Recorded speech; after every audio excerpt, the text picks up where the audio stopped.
Hello, welcome to another video. I have been absent a little bit lately on YouTube because I have taken on a new role with the National Watercolor Society as the president, and so that has taken up a lot of time. And then also I am teaching workshops out of state for other watercolor societies. I have recently taught one with the Santa Clara Valley Watercolor Society in March, and then I have another one in New Jersey in Pine Shores in September, and then one in Arkansas in October, and another in New England in October. So I will try to get out videos when I can, but this is a video that I did, or a painting that I did actually, for the Santa Clara Valley Watercolor Society as a demonstration for their group. And what I am starting with here is done in my studio at home. There will be a part of the painting that won't be on the video because it was while I was demonstrating for them. But what I am doing here is getting out the paint to do the background.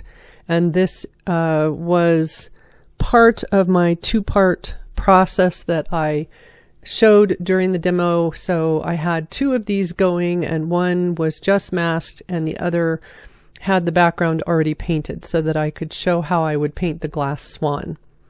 And I have the swan masked. So I have some videos on my YouTube channel that show how I use masking tape to mask objects, and I find using masking tape I get a cleaner edge compared to masking fluid. It does take some practice to get used to cutting just the tape and not cutting through your paper, so it's a good thing to practice. And if you look on my YouTube channel in the search on my channel and just type in masking tape, you can find those videos where I explain my process for that. And I am doing a voiceover partly because I wanted to make sure that the sound is equal across the video, and so I am doing that. And so you may see my hands move when I am not actually telling you what I'm doing. So right now I'm getting out the paint to do the background behind the bird, and there are some sections that are darker in value, some that are a bluer area, some that have a little more green in them. And so I'm getting out a variety of paint in order to do those different sections. Whenever you're doing wet on wet, it's a really good idea to have your paint out, possibly have your mixes made so that you're ready to put the paint on the paper. And a lot of the wet on wet process is controlling how dry or how wet the paper is, how much moisture is in your brush, and if you're having to pull out paint after you've wet that area, it could be too dry before you get to putting paint on. So even though this feels slow, it is part of the process, is getting out the paint and really thinking about it.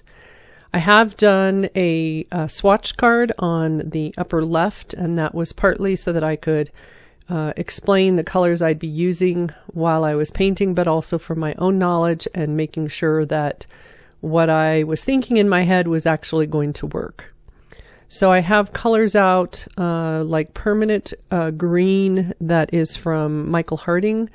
That is one that I don't have on my palette. It's the bright green in the upper left in the big section of my palette, and that color just happened to be the perfect color for some of the greens I was seeing in the swan.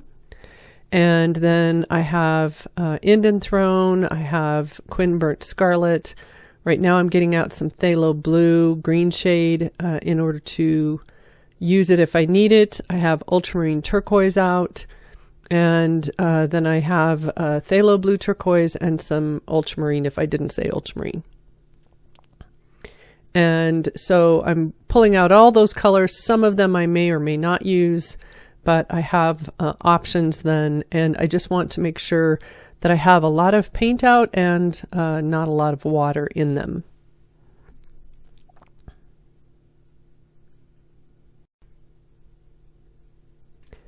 So I've sped up this next section. I was still talking about some of the process for the background, and I will then be wetting the paper, as you can see here. So I'm using a big flat brush and getting just the upper 2/3 of the background wet. And then I will give it just a few seconds to lose a little bit of the shine. And then I also will need to watch that background and make sure that it's still wet as I get over to the right side. So I'm starting with that permanent green, and this corner will go a little bit darker, but I started with it as a bright, very light value, and then I picked up some ultramarine turquoise, and I think I might have had a little bit of Quin burnt scarlet with the ultramarine turquoise so that it wasn't too vibrant. Yes, I think that's ultramarine turquoise and Quin burnt scarlet. And that swatch right there is that dark band that's by the bird's head, and it has a greenish tint to parts of it.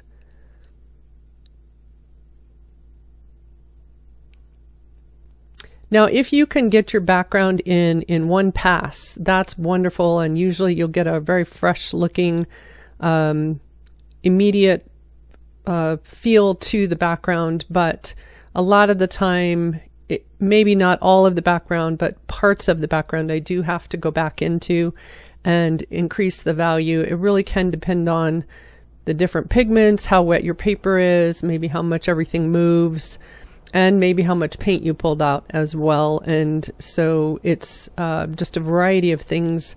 And I do believe I went back into that upper left dark corner and darkened that area. But I've got it started, and now I'm using the ultramarine turquoise and the phthalo blue turquoise, or ultramarine blue and phthalo blue turquoise.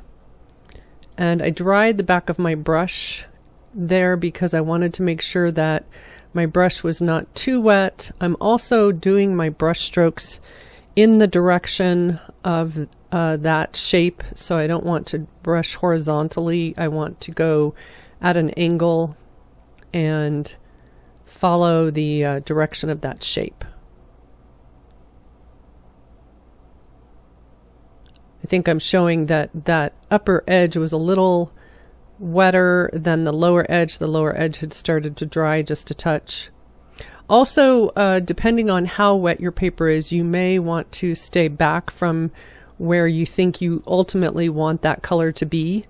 And I think I'm cleaning up a little bit of water, and then I'm going back with the permanent green. There's some of that in this lower left side. One thing also to be careful of is if you go to change colors, that you don't add water or get too much water on your brush compared to what you did have. So drying the back of your brush can take water out of the brush, but also keep the color on your brush that you've maybe applied to it. So just cleaning my brush. Sometimes I clean my brush and I'll wipe it several times, maybe because I need to get the color off of it, but also because sometimes I'm thinking. And when I'm thinking, it can take a few minutes. It can be a hard process to explain what you're doing and also paint at the same time because you're using two sides of your brain. And so you may see me do that sometimes where I'm wiping my brush and then I wipe it again. So sometimes it is literally trying to get some of the water out of it, but sometimes it's just me thinking. And then I'm using Indanthrone, and I may have a little bit of Quin Magenta, if I'm remembering correctly, or a little bit of Quin Burnt Scarlet with the Indanthrone. I didn't want too much. I wanted it to be on that blue side still. And then you can see where I realized my edge was a little high on the left as compared to the edge I just did on the right. And then that back edge, I'm talking about it needing to be darker back there.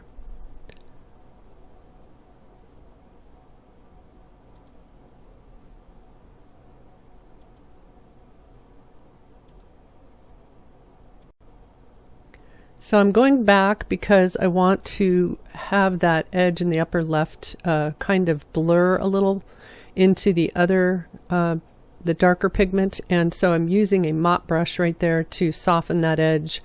And if it's too dry already, that using that dry brush, that mop to affect the edge, basically to soften that edge, it won't work. And I'm picking up a little bit of paint off the edge of my masking tape to make sure it doesn't run into the paint on the paper. And then I'm trying to basically blur and soften that edge a little bit. And if it is too dry, it won't work. And if it's too wet, it actually will move your paint and possibly cause a dark edge somewhere where maybe you don't want it.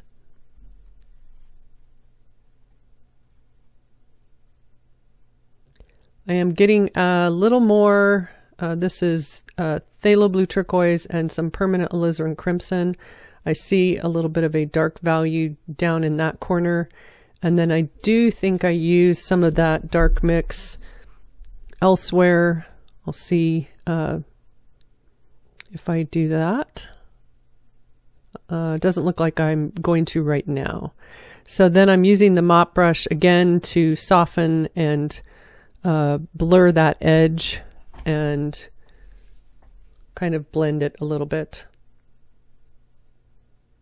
And then I'm going back into the phthalo blue green shade and my permanent alizarin crimson dark mix, almost a black. And I'll use that. I'm drying the back of my brush to make sure it's not too wet. And then bringing that into that upper right corner. The swan is sitting in front of a game box from a game called Wingspan, and I did actually take the I adjusted the box so that some of the text is not on there, but I do see later when you see the reflection in the swan, I do see some of the lettering on the swan, and I liked having that in the swan. Part of the reason I took the letters off of the background color and basically that background area is because it was a lot to try to deal with for the demo that I was going to do, and it doesn't necessarily need to be there. It could be some other part of the background that's reflecting into the bird. And so I just removed it for this. But if I were going to paint this as an actual painting, then I might leave some of the text in there because it was interesting shapes and gives some context to where that glass swan is. The glass swan is actually a clear piece of glass. And so all of the color and shapes and reflections that are in there are from the background and the items, that the area that it's sitting on top of. So I dried the background. I wanted to make sure that it was completely dry, and now I'm getting my big flat brush wet, and then I'm going to reapply, or I am reapplying the water because I know there are areas in this background that I need to go over again. And as long as you're not brushing really firmly, or that you don't have a really hard bristled brush, you can paint water back over the area. And the reason you dry it first is, one, to make sure that everything is the same moisture level when you come to paint on it again. And I knew I wanted to increase the darker corner over here. So this is ultramarine turquoise and the Quinn burnt scarlet. And I didn't necessarily need to adjust the right side, so I put water probably about 2/3 of the way in this area.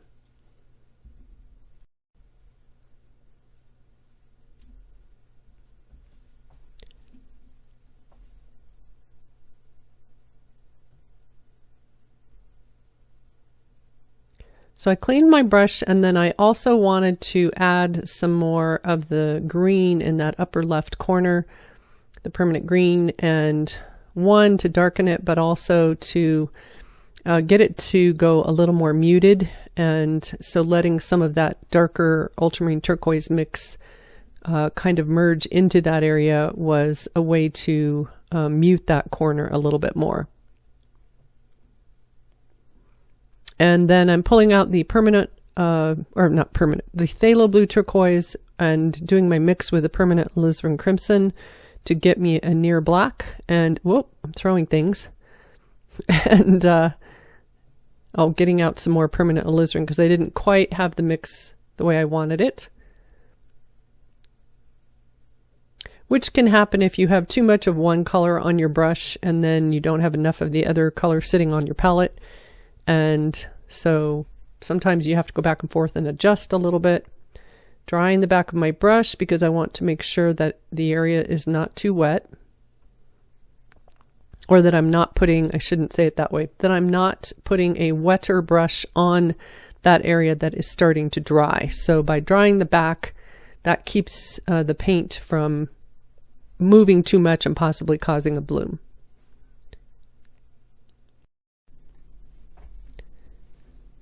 I sped up this next section because I decided that the right side also needed a little darker value, and so I did wet that side as well and then put some color in there.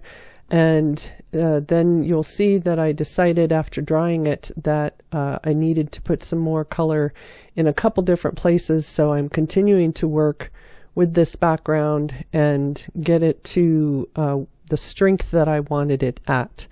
And I started in the middle on this last pass and added some more blue and a little more green to the, at this point, the upper right, even though it will be the lower left. And then some more behind the bird's head and a little more color in a couple different places. And sometimes you do need to do that in order to get the values correct. Now that I was happy with the background and I had dried it, I was going to start on the lower section of the background, and I started by adding a little bit of a darker value to the bottom left. And actually no, I used a little bit of water on the bottom left and then put a very pale blue or blue purple mix in that background area next to the water so that it would have a soft edge. And some of the values in that lower section at the back were lighter in value and also soft edged because they were out of focus. And I don't know if I'll remember all of the different colors I used for the section that I'm working on right now, but I will try to note those as I'm doing it. And just making sure that edge is soft.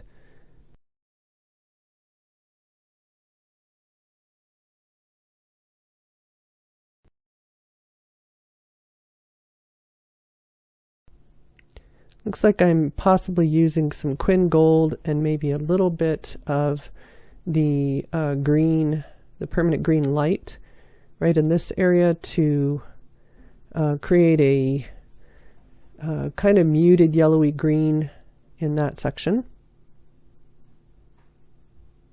It's either that or it's a little bit of New Gamboge. Oh, maybe I have some New Gamboge, just straight New Gamboge in there. As I continue to work in this area, I am going to start speeding up the, doing a time lapse and doing a voiceover for it because the whole finish of this painting was about 4.5 hours, and it's just going to be too long to do as a YouTube video.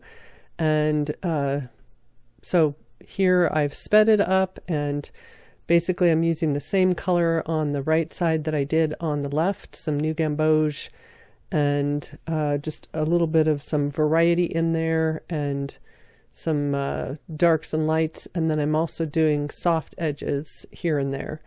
That right there was probably Quin Lilac and some Phthalo Blue Turquoise mixed for that purple. And then while those edges were still damp, I came back in and used a little bit of water and softened areas. And then I think I had some Indanthrone and some other blues in parts of that for the darker sections.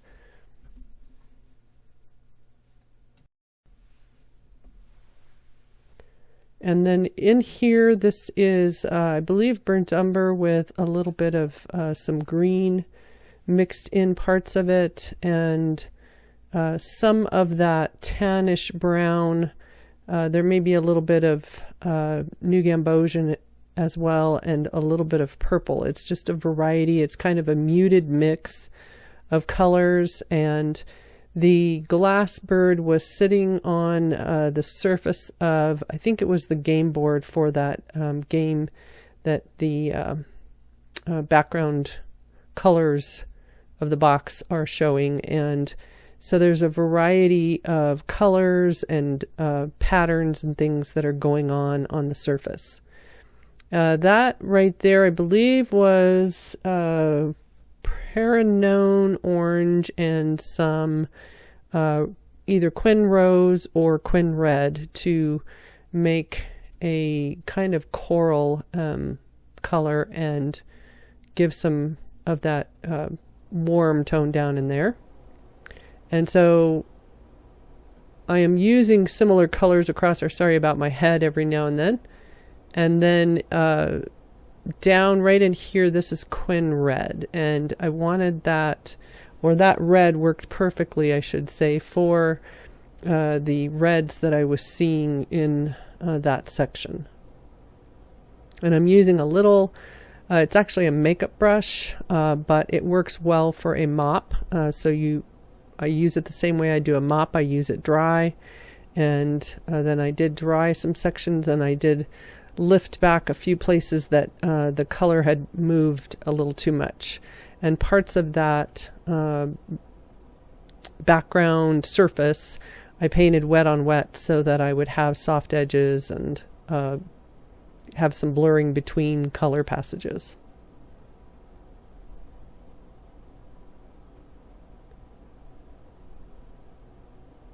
And this is all in preparation to have this part of my demonstration ready for the workshop. And as I said, I also had one that I started on while I was showing the demonstration where it was the background was not painted at all. And now I'm painting in, there's a kind of really textural reflection from the bird. It's sort of its shadow plus light shining through it. And it was a lot of neutral colors, browns and kind of rusty colors, a little bit of some cooler colors, but it left a really interesting textural pattern on the surface there. I zoomed in just a little bit right here so you can see that area just a little closer.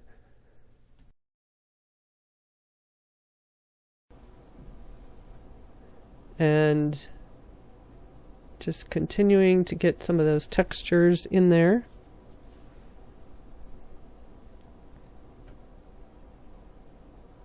And then this dark shape under there is the shadow from the glass bird that is right below it.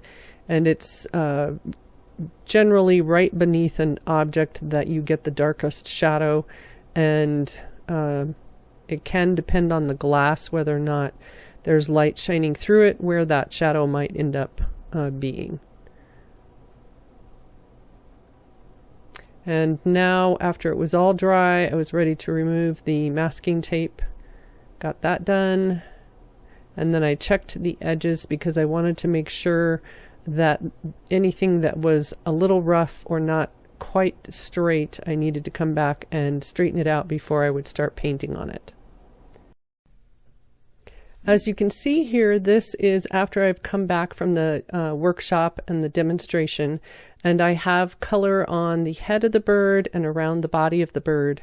And while I was teaching the workshop and doing the demo, I started putting colors on around the bird and then focused on the head and the neck so that I could kind of show them my process. Even though they wouldn't see the whole bird getting done, they could see what that process would be by doing the head and the neck. And most of the area around the head is complete. There may be something that I need to go back and adjust later, but that area is mostly done. I have left masking fluid on part of the neck and then on the body of the bird, And I am now starting back into getting those shapes, the first layer of those shapes on the body of the bird painted in. And in general, when I'm painting glass, I will find a shape that I know what that shape is, kind of where I am in the glass, and I am basically giving myself a roadmap. So I am starting shapes, and I may not need to adjust them later, but I am fine working in layers, and so some of these shapes I will come back over again, and possibly 2 or 3 times more, in order to get the color the way I want it, or the value the way I want it. And that orangish shape that runs down the center, that was Paranone and some Quin lilac to make sort of that coral color. And I will tend to, as I'm painting, pick a color and start finding those shapes around the glass and paint it in. And so it kind of depends on what I'm painting, or if I kind of understand where I'm at in that area. So sometimes if I get a little confused as to what I'm seeing, then I might work on a different area until it starts to make more sense in the area I was confused. This is pulling out a variety of colors here, and I was just talking about the color studies that I often do and my color swatches. And then that area is starting with some of the phthalo blue turquoise, and then I have some of the permanent green light sitting over on the side that I used at the bottom of that shape.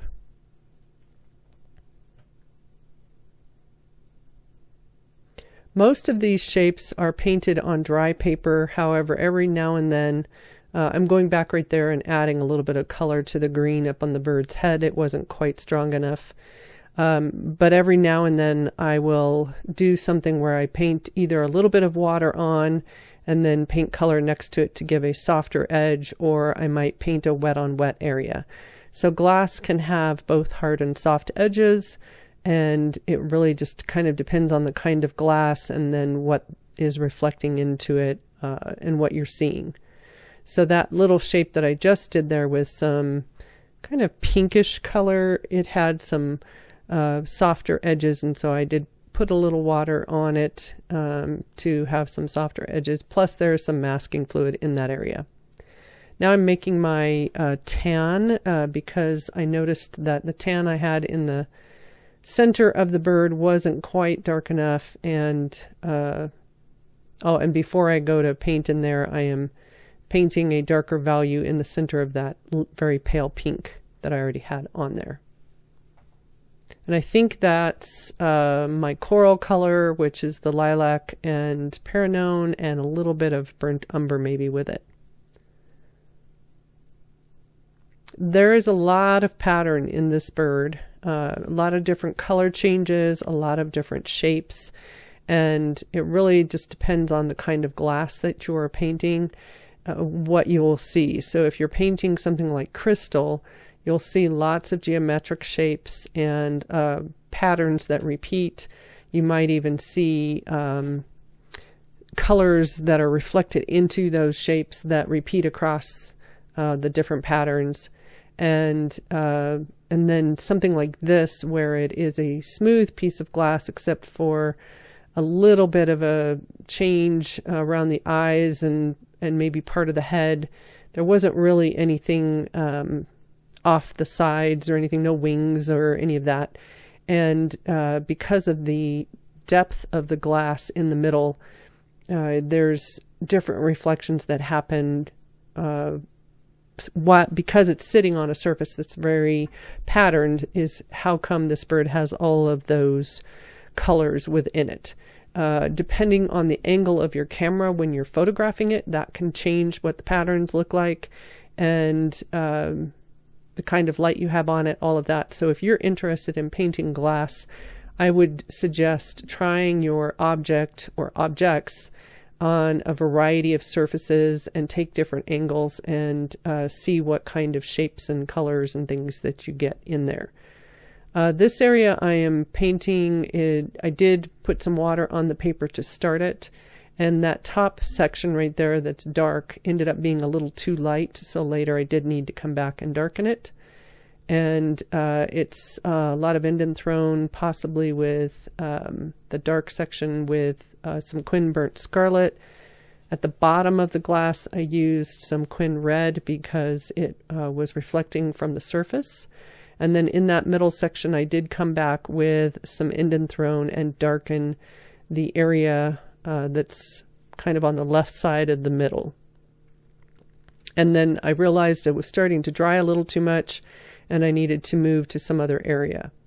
And one of the things for any painting that you're doing in watercolor is to move around the shape or the objects to let areas dry, or you have to dry them with a dryer. And I tend to mostly use a dryer when I'm demonstrating or doing a video, but if I'm painting on my own, if I can paint somewhere else, then I will often just let it dry and then come back to it. So still finding the different shapes. And if you're painting a piece of glass, if things are looking a little too many shapes and patterns and things, you can, depending on if this glass is colored glass or if it's clear. For this one, because it was clear glass, some of those shapes, they just kind of had to be. But if I were painting glass that had some color to it, I could have taken some of that color, say it was the base color was green or blue or something. I could have possibly taken some of that blue color and painted it over some of these colors and patterns, and that would sort of combine them. You can do that a little bit with just clear water on clear glass, where it sort of merges and blurs shapes together. But in the end, this one did work well together. It just was getting all of the different patterns in and then the different values.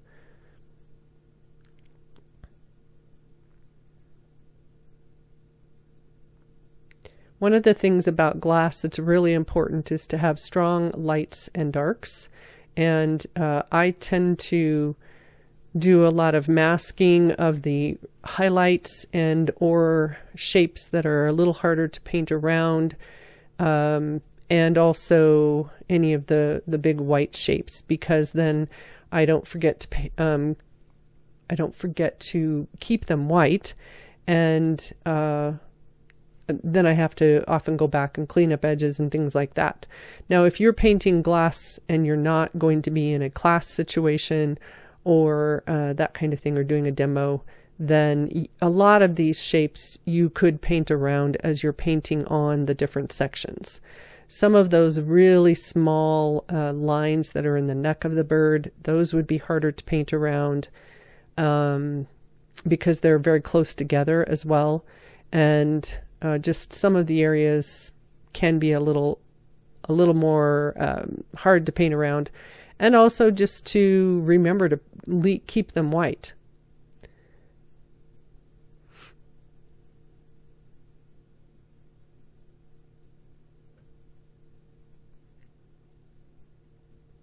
This is indanthrone and my Quin Burnt Scarlet for a lot of those darks. You could also use indanthrone and burnt umber, which the indanthrone and burnt umber is going to be a little more muted of a mix. The Quin Burnt Scarlet is a reddish brown, and so it sort of makes a dark purple. And then up in the neck and the head of the bird, there is a lot of phthalo blue green shade mixed with permanent alizarin crimson, one of my favorite blacks. And I wanted to use that in the background as well, but I wanted to use some of that in the bird as a real strong black around the head and neck to make sure that the focus for this painting was up around that area. And then I did come back later and I added just a touch of that black in a few places on some of these darks that are in the body of the bird. In general, I paint light to dark. However, at some point during a painting, it can be very helpful to start putting in some darks, because then that helps you judge whether or not your light to medium values are working and if you need to adjust anything. Plus, on a piece of glass, when I'm painting in these shapes, whether they're dark, light, or medium, anything that, like I said, that I know where I am at and what I'm doing in that area, anything that I can take out of the equation and start to get that white of the paper covered, that can really help me figure out where I am and what I need to do next.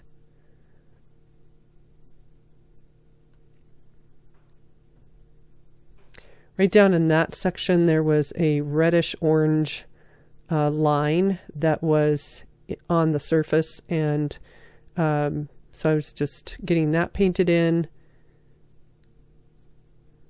and going back to some of the darks.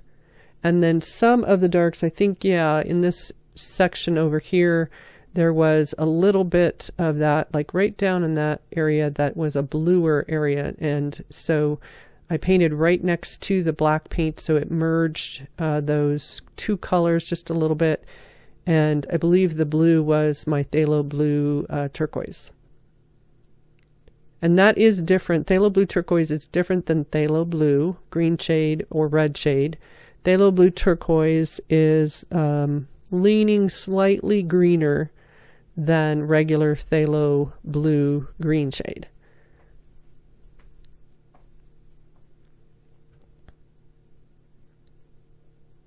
And the phthalo blue turquoise, in fact, most of the colors on my palette are from Daniel Smith. I have about 5 or 6 that I believe are from Holbein, or that are from Holbein. And so majority are Daniel Smith. I like how well they re-wet and how vibrant the colors are. And then I'm going back to some of the first layers that I had put on and adjusting, adding some color here and there. As I said, after I've got that dark value in there, I can start really deciding if my other values need to be adjusted. So that middle section right there, I was talking something about that and whether or not I wanted to make any adjustments there, but then I go back to working on some other areas. So I must have decided at that point that I wasn't ready to make any adjustments to it yet.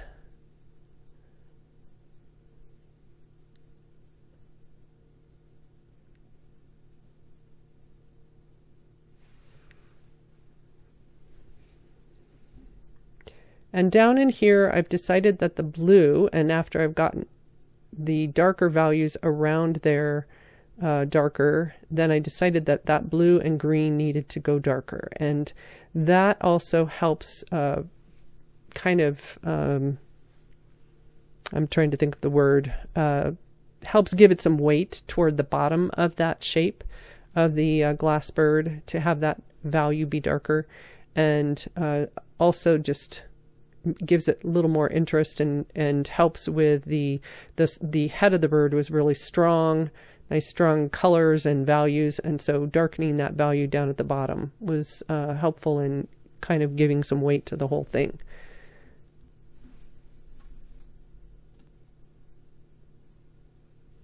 So I'm testing my color right there. Oh, actually I'm talking about the blacks that I have on my palette. So I have a black that's called Soda Light Genuine from Daniel Smith, and one, or Indigo, is my other. They're both sort of blacks. They're not the really strong tube blacks. And then I'm mixing my phthalo blue green shade and my permanent alizarin crimson mix that I used earlier on the head. And I will use this, as I said, both to finish up this area around the back side of the neck, and then also I added a little bit of that on the bottom. Partly because I didn't want that black mix to only be on the head and neck, but I also don't want the bottom blacks to necessarily have as much strength as the blacks around the head and neck.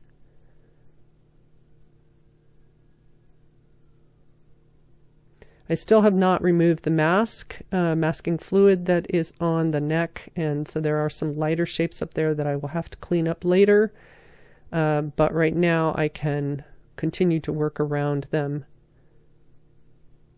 One of the things that I try to do, and I don't show it when I'm doing videos, is basically getting a certain amount into the painting and then stepping back and looking at my painting to see if something needs adjusting. And so one of the things that you could do as you're looking at this is just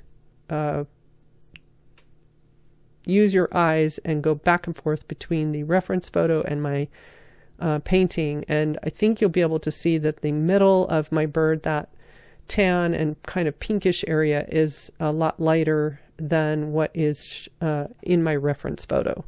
And so some of that I did see later and decided that I wanted, in fact, looks like I'm getting stuff out right now to work on it.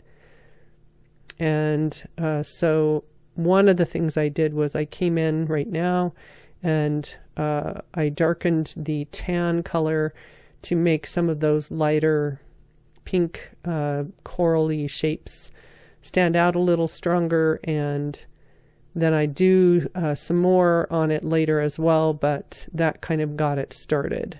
I'm also darkening the value inside those pink shapes that was a little darker than what I had it, because they had some paler edges, and those pale edges weren't really showing up very well.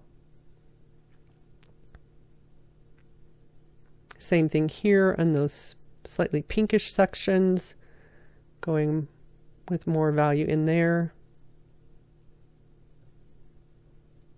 And then I continue working on the other areas where I'm seeing things that need to be adjusted. And I put some more color in that coral section. I wanted it to stand out a little more, and it wasn't quite enough at that time.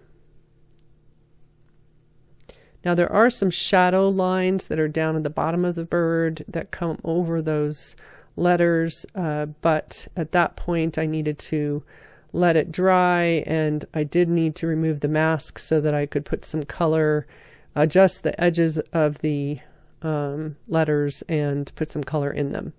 So I removed all the mask, and now I'm going to make an adjustment. And the adjustment that I tested was taking a piece of paper and deciding whether or not I wanted to bring some of the blue that's on the neck.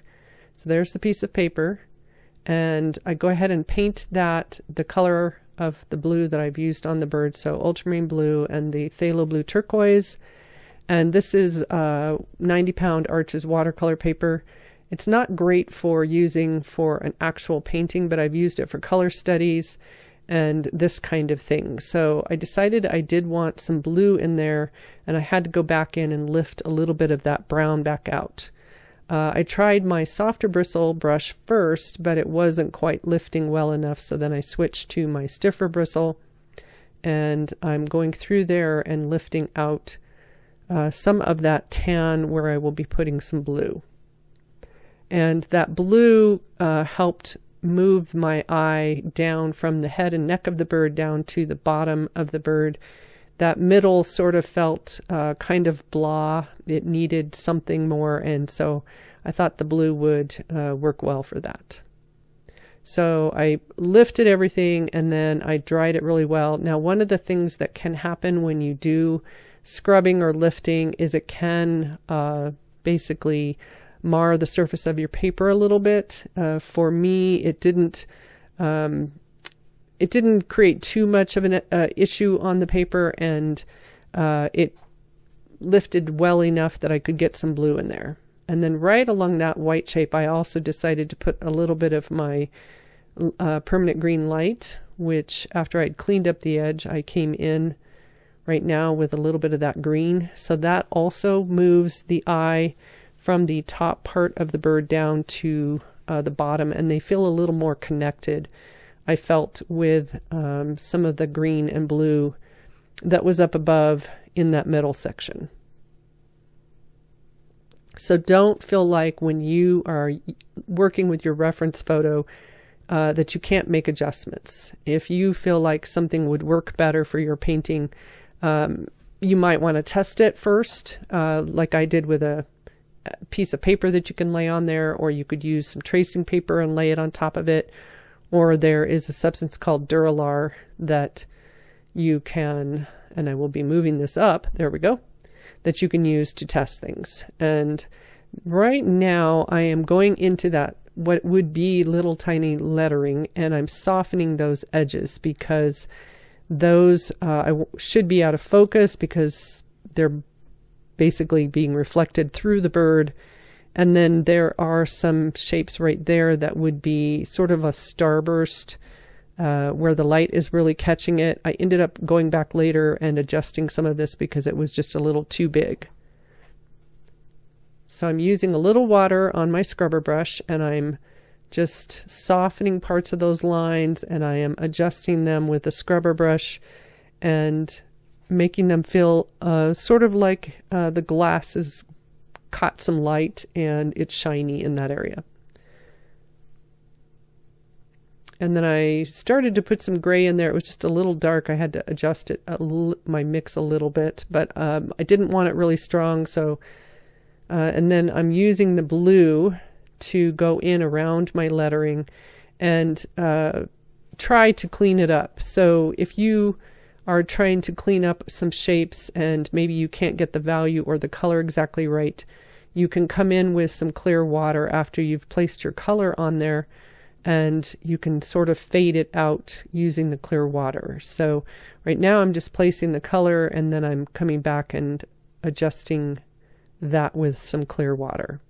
Now these letters, as I mentioned, they are also going to get some paint in there because they were kind of in the gray, muted. They weren't real strong, so I don't want them to be white. And we are very drawn to words and letters, so if you have words and letters in a painting, just be careful if it's not your center of interest. You might want to blur them a little bit or put some value or some paint on them so that they're not standing out as strong. So just going around and softening a few of those edges as well.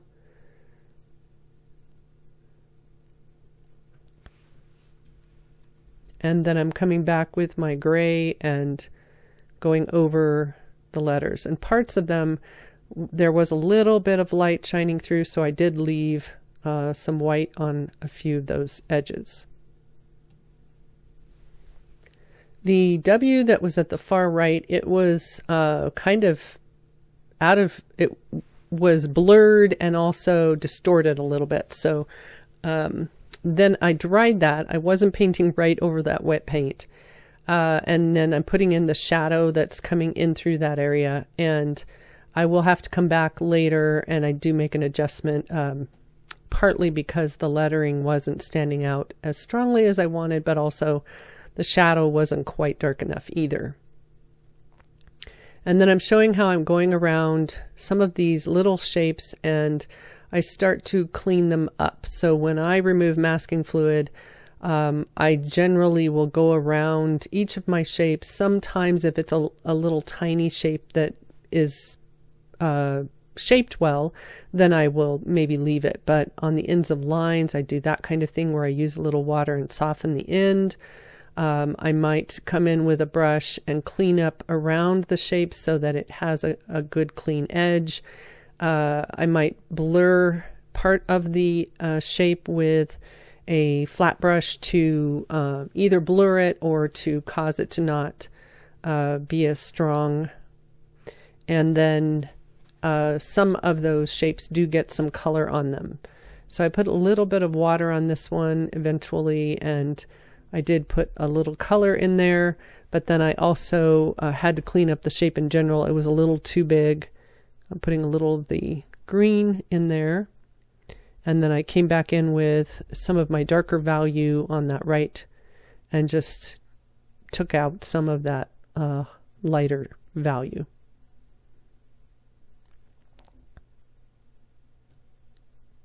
And then just softening up in there. And then I went around the rest of the painting, right up there where I pointed. That was something I was mentioning that I will show later.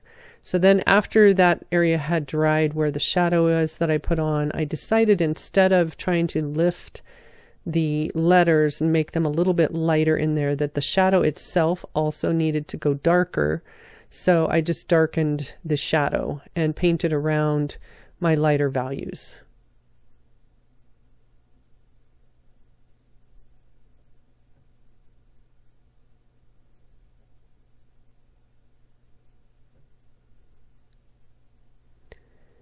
And then I'm cleaning up around this area.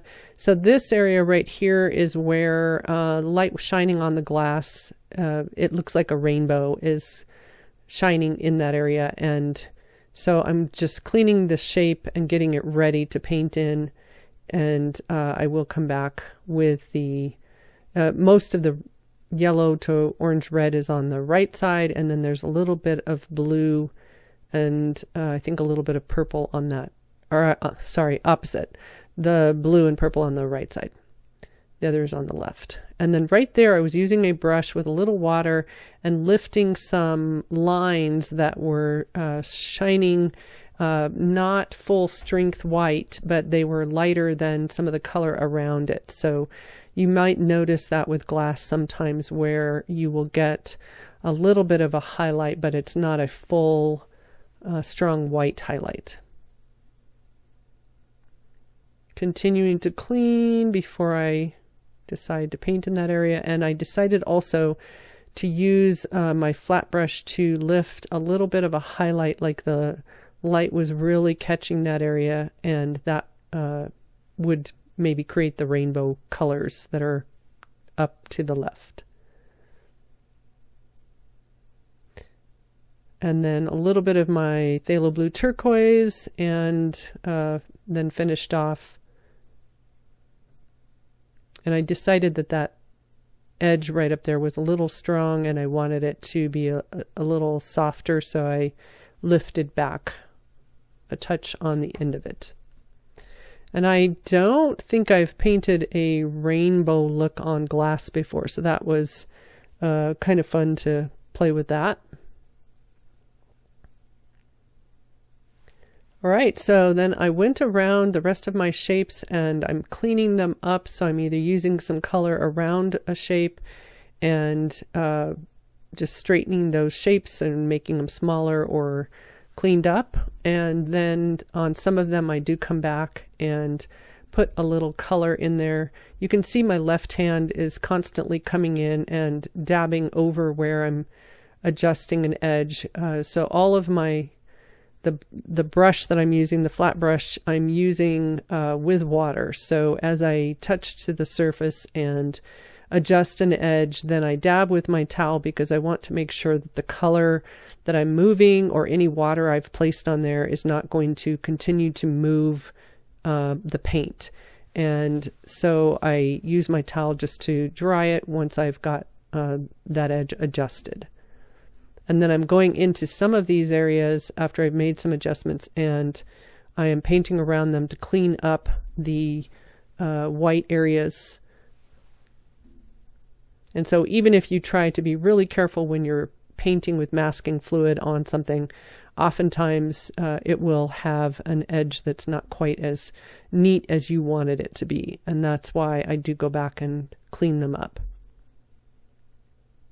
This tail had a really interesting pattern in it, and I wasn't sure about it. I did leave it that way, but it was kind of circular in motion.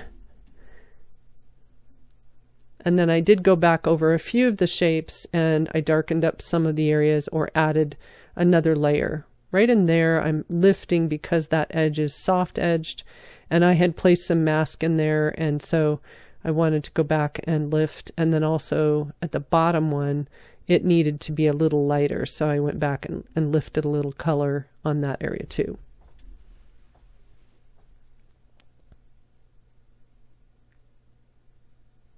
So here I decided around that middle that I wanted to add just a little more depth, and I came back in with some dark around some of those lighter areas and painted in a little bit more. And then I'm just coming in and adjusting that white shape on the edges. It had some kind of frilly edges to it, so I was creating those by lifting a little bit of it.